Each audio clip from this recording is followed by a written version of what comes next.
Hi everyone and welcome back to my channel, and yes, it's more Casey Anthony, and the next witness is Dr. Michael Warren. Now there's a big hoo-ha about this witness. The defence really don't see the point to this witness and they are very angry about the video that he has made. You will see why in a bit, but it does get brought forward. The video is shown but we don't see it, but we get a good description. So Dr. Michael Warren is director at the Human Identification Lab, Forensic Anthropology. He has been called as a witness in this field numerous times before. He first became involved in this investigation on the 15th of December when he went to the ME's office to help with the identification of the remains.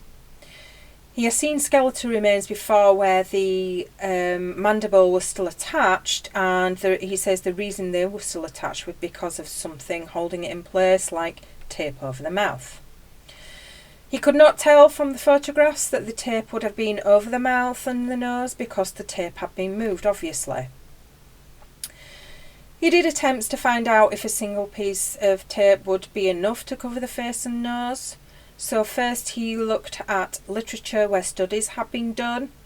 He was also interested in the measurement between the bottom of the nose and the bottom of the teeth and the oral airway. So then the other method he used was video superimposition. This is primarily used to exclude the possibility that the remains in question are those of a particular decedent. Well, that's not in question, is it? So he would take the skull of the unknown decedent and he would take a photograph or video of it, and then a photograph of the person that he thought it might be. Then you take the skull and the photograph of that individual, and using a comparison method where you are able to superimpose that image on top of the skull, then using anatomical landmarks you can decide whether that skull belongs to the decedent. He explains that the anatomical landmarks are usually at the bottom of the teeth, various points on the skull, the edge of the orbits, top of the head and contours of the skull. So obviously the identification of the skull was not the issue. It was more about the duct tape.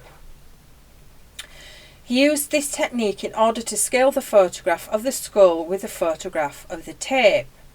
So they play the video of this process. And due to his research, it is possible that a single piece of tape would have covered the mouth and nose. I think it's obvious, and we know that they've got to prove this stuff, but why would it have been there? So now the cross-examination, and Byers has got his flip chart out. Michael has never saw the duct tape attached to the skull or the hair. He just saw the duct tape. The photograph of Kaylee he used was from the internet, and he didn't know how old Kaylee was in the photograph. You'd think he'd have been given a proper photograph and not had to look online. The whole purpose of the video he made was to show the possibility of the tape covering the mouth and nose. He is not testifying in any way that it is definitely what happened. Just a possibility, but the redirect, he says in his opinion the duct tape was placed on Kaylee before decomposition. I mean, why would you go back and do that anyway? So, on to the next witness, which is Michael Vincent. He's the crime scene tech we've seen before.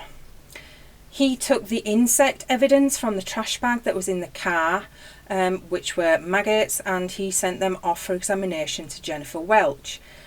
There was also pupae in late stages of their life cycle, and again sent them off for examination. The cross-examination, these were collected on the 28th of August. See,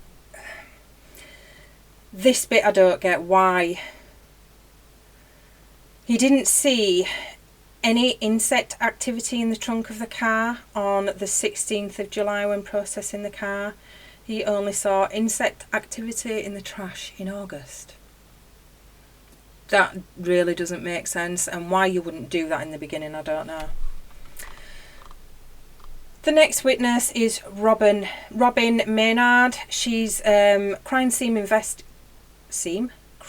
investigator. She assisted with the recovery of the remains, and she was responsible for collecting insect evidence from the scene of the remains.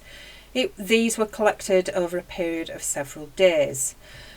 The rest of the testimony for the state is identifying entomological insect evidence. So what I mean by that is they're picking up the paper bags from the table in front of the judge, and they're handing them to her, and she's identifying that that's her piece of evidence.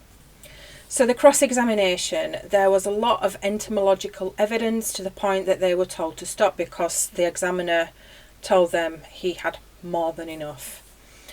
Robin was in fact in charge of the sifting stations, and she says there was a lot of debris. So after the jury is sent home, Byers tries for a mistrial based on the video of the superimposition testimony. Denied, but nice try. So I will be back with more in the next video. Bye for now.